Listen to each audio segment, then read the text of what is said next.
Good day, gagawa tayo ng ganito. Ang purpose nga pala nito ay i-joint natin dito at sa kabila. Pag dudugtungin natin ganyan, kakaroon lang po siya ng 4 cm na pagitan dito para sa ating ginagawang backrest ng ating dining chair. Ito nga pala yung gagawin natin.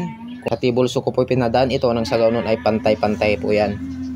At yan na lang po ang kakaltasan, matatanggal yan, magkabilaan. Nang sa ganoon ay pwede na siyang i-joint. Kaya gagamitin natin ang circular saw guide na aking ginawa. Let's go!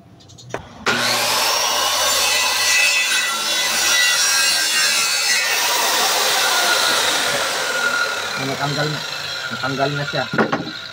Bila na naman, ganun ang gagawin.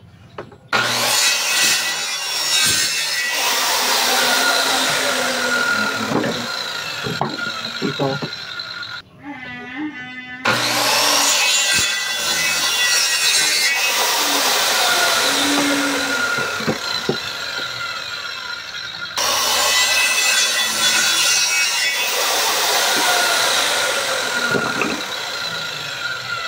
yan, at tapos na. Yan na yung resulta ng ating ginawa. So, yun lang po. Maraming salamat sa panonood at like and subscribe naman po dyan kahit isa lang po. Thank you and God bless.